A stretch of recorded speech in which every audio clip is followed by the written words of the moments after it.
ಭಾರತದ ವಿರುದ್ಧ ಟ್ರಂಪ್ 50% ತೆರಿಗೆ ಅಸ್ತ್ರಕ್ಕೆ ಮೋದಿ ಬ್ರಹ್ಮಾಸ್ತ್ರ ಬಿಟ್ಟಿದ್ದಾರೆ.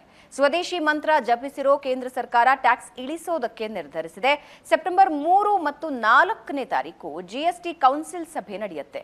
ಆವತ್ತೇ ಅಂತಿಮ ಮುದ್ರೆ ಬೀಳುತ್ತೆ. ಅಮೆರಿಕ ತೆರಿಗೆಯಿಂದ ಜವಳಿ ಉದ್ಯಮಕ್ಕೆ ಹೊಡೆತ ಬಿದ್ದಿದೆ.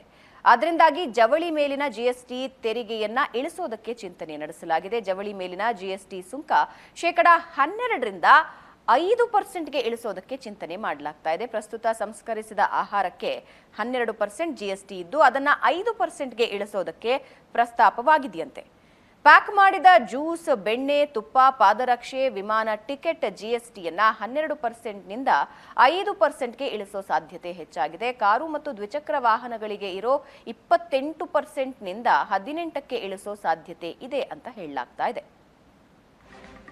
ಸೆಪ್ಟೆಂಬರ್ 3 ಮತ್ತು 4ನೇ ತಾರೀಕು ಜಿಎಸ್ಟಿಯಲ್ಲಿ ಎಷ್ಟು ಇಳಿತ ಆಗತ್ತೆ ಅನ್ನೋದರ ಬಗ್ಗೆ ಒಂದು ಕ್ಲಿಯರ್ ಪಿಕ್ಚರ್ ಸಿಗುತ್ತೆ.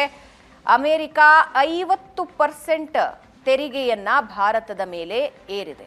ಏನು ವಾರ್ ಆಗ್ತಾ ಇದೆ ಅನ್ನೋದನ್ನ ನಿಮಗೆ ಈಗಾಗಲೇ ಗೊತ್ತಾಗಿದೆ.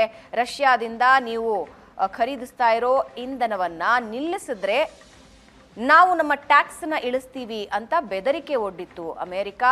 ಮೊದಲಿಗೆ 40%ಗೆ ಏರಿಸಿತ್ತು. ಈಗ ಗಣೇಶನ ಹಬ್ಬದಿಂದ ನಿನ್ನೆಯಿಂದ 50%ಗೆ ಏರಿಕೆ ಮಾಡಿದೆ. ಇದಕ್ಕೆ ಟಕ್ಕರ್ ಕೊಡೋದಕ್ಕೆ ಭಾರತ ಕೂಡ ಸಿದ್ಧವಾಗಿದೆ. ಬೆದರಿಕೆಗೆ ಬಗ್ಗೋ ಮಾತೇ ಇಲ್ಲ ಅಂತ ಈಗ ಜಿಎಸ್ಟಿಯನ್ನ ತಗ್ಗಿಸುವ ಅಂದ್ರೆ ಇಳಿಸುವ ನಿರ್ಧಾರಕ್ಕೆ ಕೇಂದ್ರ ಸರ್ಕಾರ ಬಂದಿದೆ.